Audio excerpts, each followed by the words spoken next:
we talk about digital platforms, and they can really be regarded as flagships of the digital economy.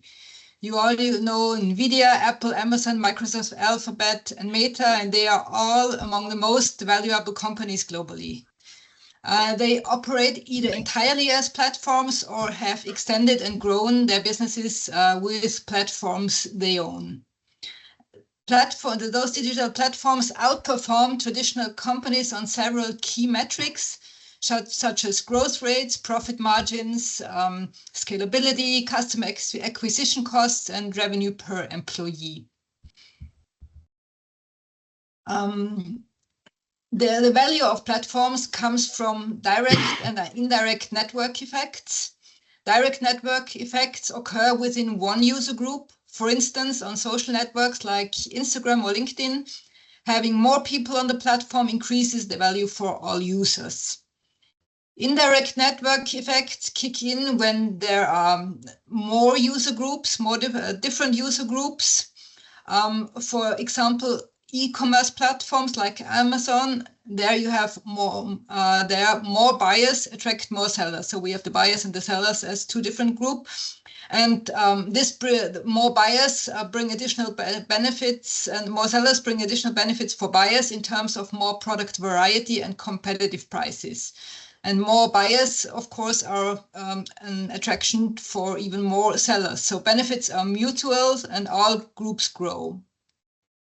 In addition, growth is often accomplished or amplified by viral effects when users themselves bring additional users. Especially on social networks, inviting others is part of the experience, and growth fuels itself. More users create more value, which attracts even more users. Often, the network's effects are also data-driven. More users lead to better data, which improves the product for everyone. As an example, more searches on Google help refine the algorithms for better search results, and this again attracts more users. But platform models are not only for giants. You don't need to become the next Amazon to benefit from network effects. In our issue, we also feature several small companies that have succeeded on platforms. Our guest editors, Andrei and Bobby, will explain how any business can benefit from the power of platforms.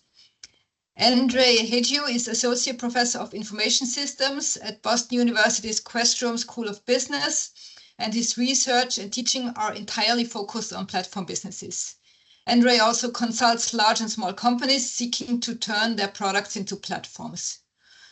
Bobby Zhou is Associate Professor of Marketing at the University of Maryland's Robert H. Smith School of Business, and his research is focused on competitive marketing strategies of digital platform businesses. Happy to have you both here, Andrei and Bobby, and please go ahead with your presentation. Thank you very much, Sandra and Christine, for the introduction. Good afternoon, everybody. What Bobby and I would like to do is to get you as excited about this issue of NIM as we have been in doing it. So we'll try to give you one or two insights for each of the articles that are in this issue, and we hope you'll find this interesting and then engaging. So please, again, I think Sandra mentioned, please don't hesitate to put questions in the chat and then interrupt us with questions. In this slide, you can see the highlights, the key titles of all the various articles in the chapter. Again, we'll go through all of them, give you one or two insights for each of them. Before we start with the chapters, the one thing I want to mention, so Christine explained why platforms are powerful and have become so influential in the digital economy. Now, if you're a brand, any brand or any company, it is virtually impossible today to avoid participating on platforms. It doesn't matter if you're a digital brand, offline brands, whatever product or service you want to sell, at some point, you will need to participate on a platform. And because platforms have become so central in the interactions between brands or sellers and their customers, I mean, there is a very real danger for brands that they would be losing control over their customers. And it's the platforms that become more important than the individual brands. So the platforms are kind of the gateway to your customers as a brand. The challenge then for platforms is obviously to not be commoditized at the hands of platforms. I mean, if you're a brand, the last thing you want is to be one of a million other similarly looking brands that are, say, participating on Amazon. So it becomes more difficult to stand out as you're participating on these platforms. So the underlying question behind actually all the articles in the book is, what can brands do in order to avoid being completely subservient to the platforms that they depend on? And let me pass it over to Bobby to start with our first and possibly one of our favorite articles. Absolutely. Thank you, Sandra. Thank you, Christine. And thank you, Andrei, for kicking off our discussion today. Regardless of what line of business, which industry, which sector you are in, we really want to transform your way of thinking about platforms. In particular, one of the articles in the current issue talks about how we can attempt from product/service to a platform transformation. And before we outline 3 really concrete, actionable sort of insights on how to engage in this transformation from service / product to platform, let me very briefly explain why even think about this issue of transforming products into platforms, right? And here we've listed 2 bullet points very vividly: fear and greed. What does that mean? You want your business to be very defensible, okay? So you fear that some of the other competitors might catch up with you, right? And one of the best ways to defend yourself is to incorporate platform elements into your business model. And later on, we're going to explain why that will greatly improve your defensibility. And greed is manifested through this really high-speed scalability, okay? And potentially this economies of scale, economies of scope, reduced cost of operation per user, okay? And we genuinely hope that at the end of the discussion, you will be able to walk away with something really interesting. In particular, we really want you to get started into thinking about, how can I transform the business that I am in right now into a platform business? Even though it might not be possible to, like my co-authors and my colleagues were mentioning, even though you might not be able to turn your business into Amazon or Google right away, we firmly believe that there are really important elements of platform business that you can learn from. Okay, so next, let me take over. Okay, perfect. So in the next couple of slides, we want to share with you three distinctive methods to turn your product into a platform. The number 1 approach is to open the door to third parties, okay? Third-party developers, third-party service providers. And the quintessential example will be Apple's iPhone and App Store. As you can see from figure 1, right?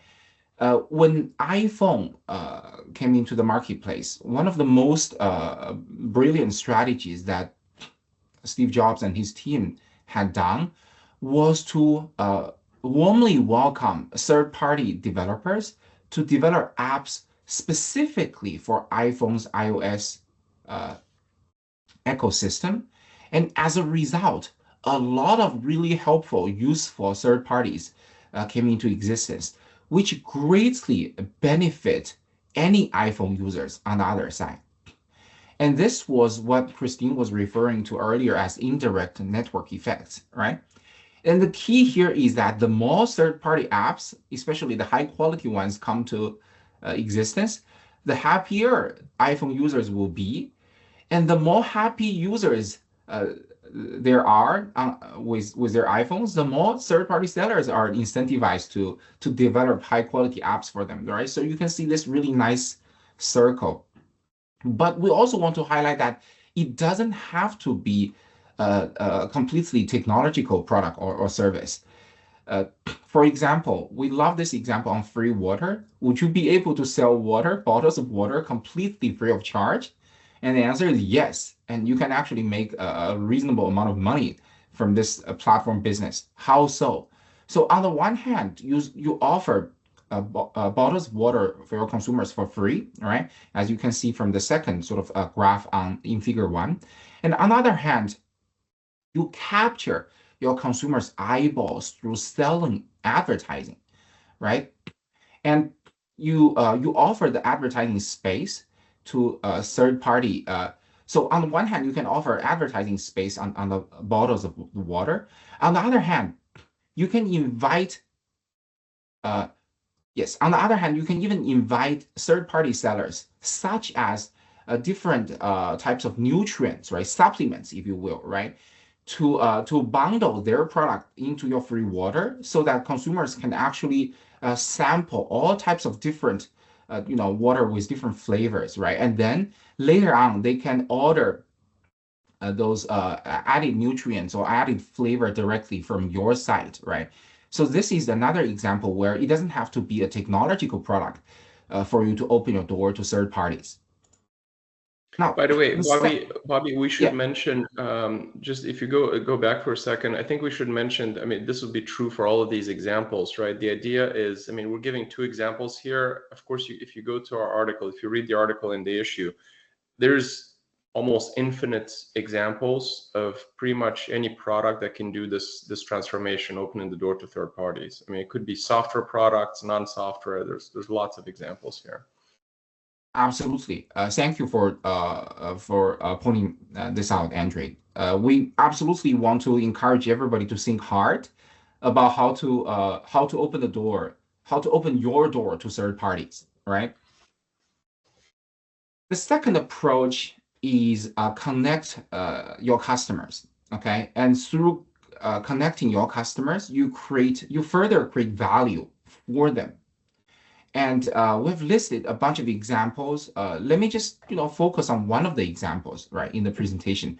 I want you all to think about Intuit's accounting sort of software, personal finance accounting software, QuickBooks. So QuickBooks are typically used by small business customers, right, with whom will use QuickBooks to manage their accounting services. And at the same time, QuickBooks also are used by accountants, right, individual accountants, and so on and so forth. So by enabling the direct interaction between those 2 different types of customers, for example, right, what QuickBooks essentially does is that it creates new value for both sides of those customers, right?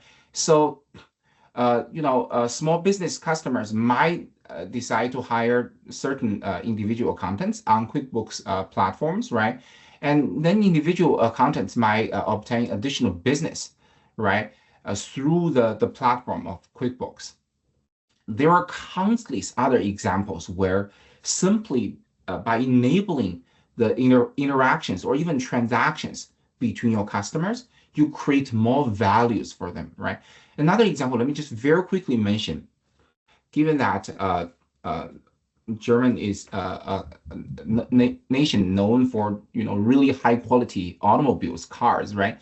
So if you think about Tesla, what Tesla has done is one thing that Tesla has done really successfully is to create online communities where users actually provide a lot of input on the tips and tricks of using EVs and so on and so forth, right? And simply by facilitating the discussion and the interaction between Tesla's own customers, right? This sort of improves the values that those customers can obtain from Tesla, and it further enhances the loyalty towards the brand. And finally, the third approach of this product to platform transformation is to engage your customers. Okay, I know this sounds like a mouthful, so let me repeat this. This is not just to engage your customers, like the second point. This is engage your customers' customers. Okay, one of the favorite examples that Andrei and I have come up was OpenTable. So OpenTable started as a software service provider catering to restaurants, right? Big restaurants, small restaurants, and so on and so forth. And later on, actually, OpenTable started to engage in the customers of restaurants. So if you think about it, who are the customers of restaurants? The diners, right? So Christine goes to a really nice restaurant with Sandra to celebrate the publication of the latest issue, right, of platform business. And then, OpenTable, right, developed an app and as well as website for online reservations amongst those diners who can now sort of make reservations on the app for their favorite restaurants, right? And again, this sort of complement the service that OpenTable is offering to the focal restaurants. And similar examples abound. And another great example will be Shopify. So Shopify started with sort of a back-end service provider to individual stores, right? Sellers, not individual, like sellers, independent sellers, right? And then it realizes that it can actually add more value to both those independent sellers as well as end consumers by providing a direct channel, this interface through an app to facilitate the transaction experience amongst those end customers, individual customers like you and me. And then customers can obtain loyalty points, they can discover stores, they can have this really smooth, easy payment process, and so on and so forth. So again, just to summarize, there are 3 ways where we're strongly encouraging you to think about how to turn a product into a platform, opening the door to third parties, connect your customers, engage the customers of your customers. Very nice. Thank you. Let's move to the next article. So again, I think most companies should consider, as Bobby mentioned, most companies should at least consider turning their products into platforms. Now, the reality is, regardless of whether you turn your product into a platform or not, you have to be on one or multiple platforms. So again, how do you make sure that when you participate on a platform, you don't just get drowned in a sea of competing products? So the purpose of this article is to provide a framework, a blueprint for how brands can combat commoditization when they participate on platforms. And in short, there's 6 elements to this strategy, and I'll just go briefly to all of them. The first one is called showrooming strategy. So the idea here is to use the platform as a showroom in the sense that you put some products on the platforms, but perhaps not all of them. And your main goal is to get consumers from the platform to your own direct channels. Let's say to your own direct website or to your own direct store. So in some sense, you get the you use your presence on the platform to get consumers to discover you, and then you try to subtly or not so subtly invite consumers to follow you in your direct channel. Number 2 is being hyper-focused in the sense that in some cases it actually makes sense to partner exclusively with the platform and basically aim to be the preferred partner of that platform in one specific niche. And the hope there is that instead of competing with many other providers of the same products or services, you're going to be the preferred partner on the platform in that specific niche, which gives you a higher chance to stand out on the platform. Number 3, the infatuated customer strategy. That's a very clever name by the authors. So the idea here is to make sure that your experience, even though it's on a platform and you're not fully in control, you should still aim to personalize it in order to, to obtain customer loyalty. Again, the goal is to get the customer to move from the platform to your own direct channel where you have more control and you can provide more personalization, but there's no reason why you couldn't do so on the platform as well. Number 4, becoming an ecosystem yourself. So this is saying, yes, I'm a product on a platform, but I should be a little more than just one product. So to the extent that you can create multiple products and services that fit nicely together. Some of those products on the platform, some of them are in your direct channel. Again, that gives consumers, that creates a deeper relationship with consumers. And again, it furthers the incentives that consumers have to follow you outside the platform. Number 4, loyalty strategy. I think this is self-explanatory. I think all brands should do this regardless of whether they participate on a platform.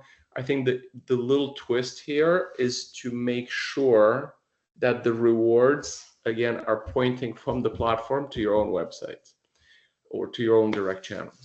And then finally, drip pricing strategy. Again, this is more general than that, applies more generally, but specifically here, what the authors have in mind is that you're going to have some offerings, let's say some mainstay products that you offer at very competitive prices on the platform, again, to get consumers interested.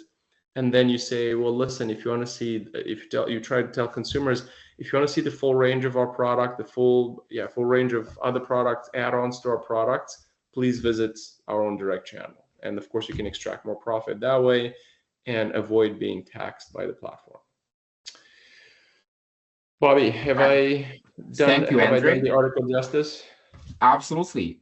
In fact, when I move to the next slide, friends, I want you to think about one of those things Andrei mentioned on this slide, right? Ecosystem strategy. Can you, even though you are one independent service provider, for example, on a big platform, can you try to become a platform yourself?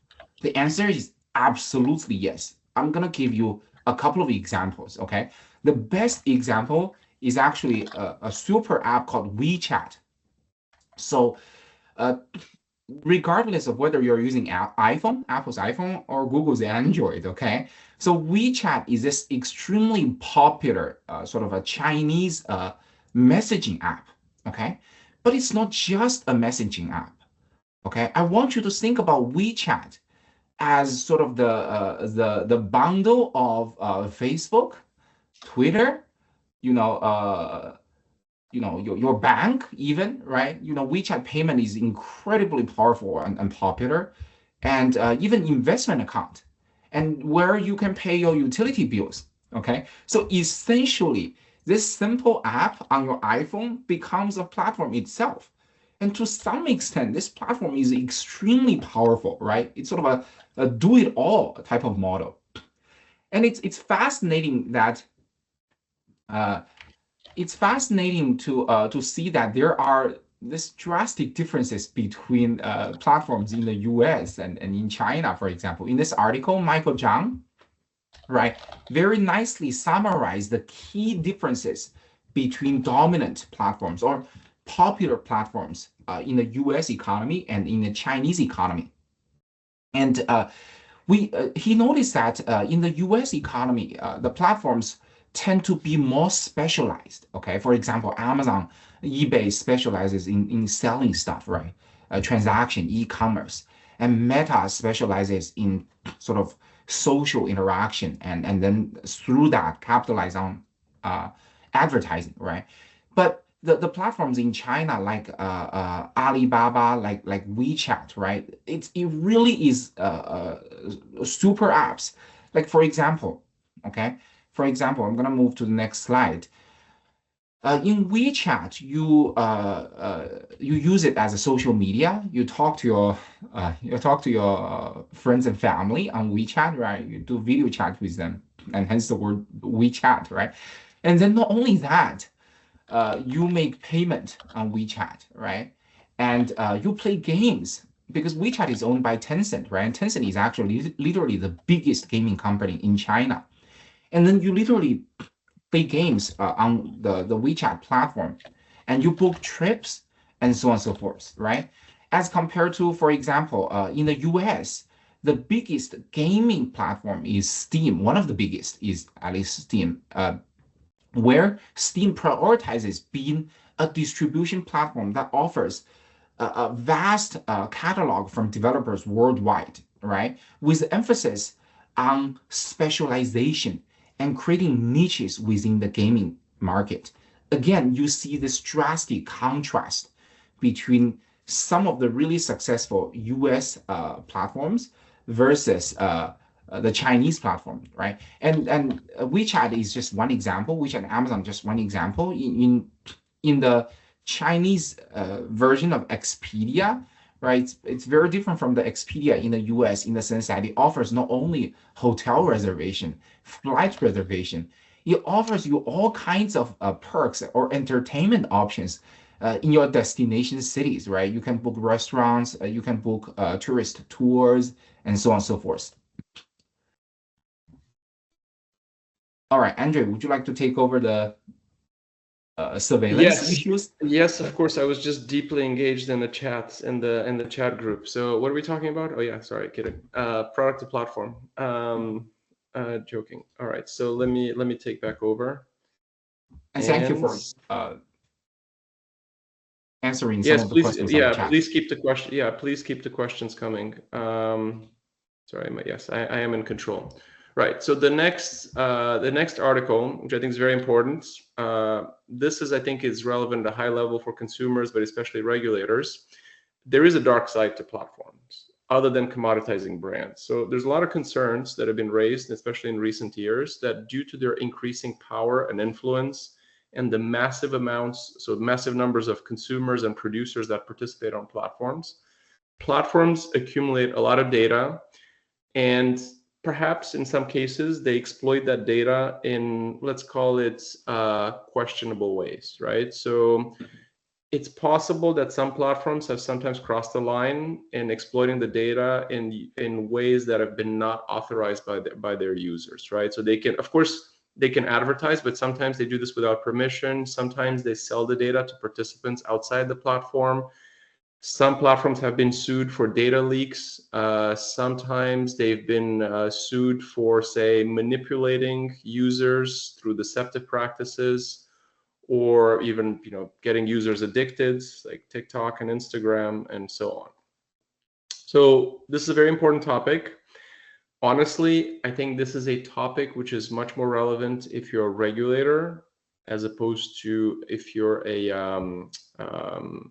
if you're a business. But I think it's very important to be aware of these issues.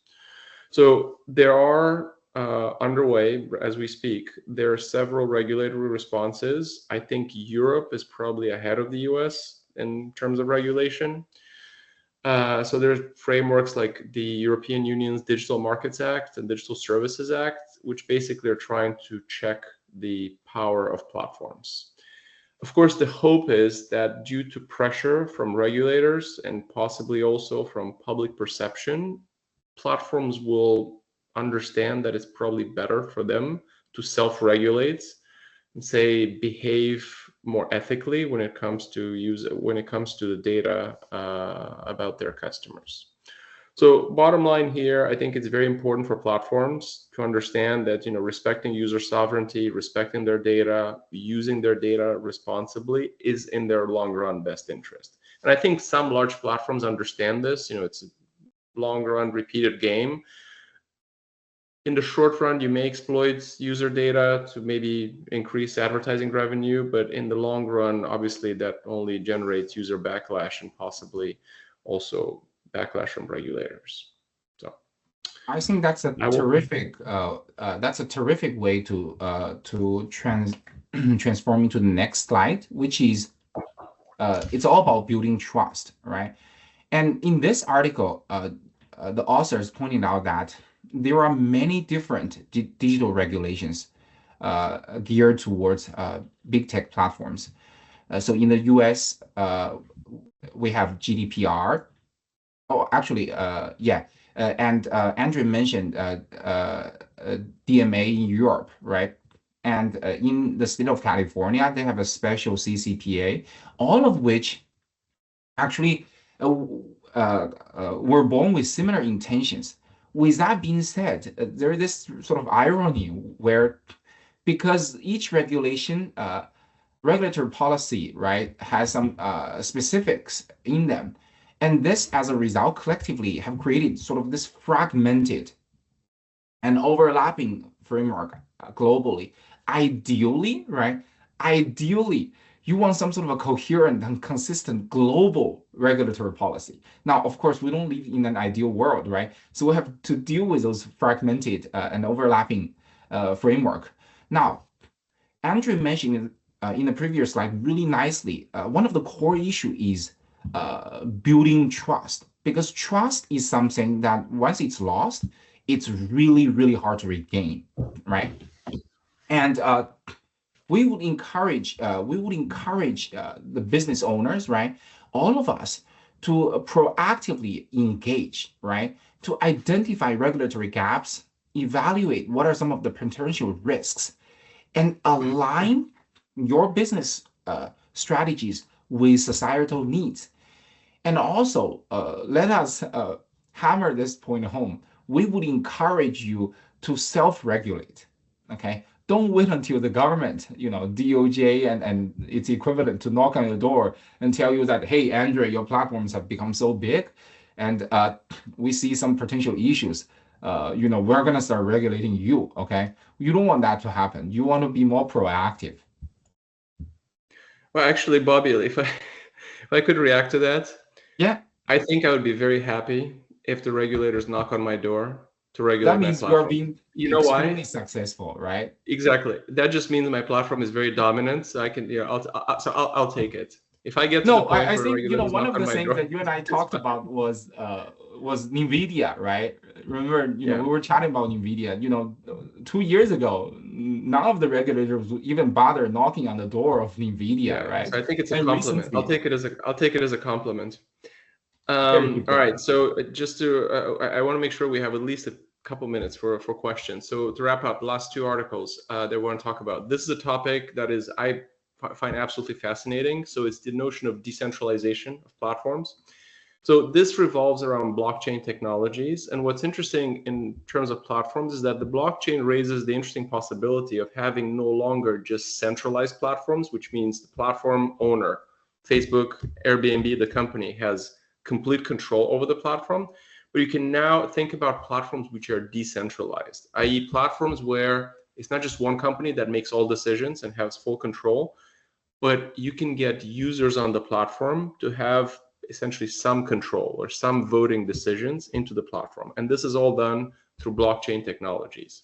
So this is very interesting. And there's a lot of there's a lot of talk, especially among blockchain enthusiasts, that we're now in an era where Web 2 platforms like Facebook, Airbnb, Uber, and so on are pretty much obsolete.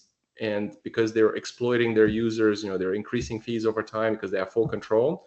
And now we're entering an era where it's possible to have decentralized platforms where all the users are actually participating in decision-making on the platform. That's in a nutshell the appeal of these platforms. Now, of course, there are challenges. So just imagine a decentralized version of, say, Airbnb. It sounds great in principle for the participants, for the hosts and the travelers, because they get to participate in the decisions. Maybe the fees are not going to be as high because obviously they're not going to vote fees that are being charged to them. However, at the same time, do you really want to be in a situation where, thousands or even millions of users make decisions by committee for how to run the platform? You can easily see how that can become very, very inefficient very quickly.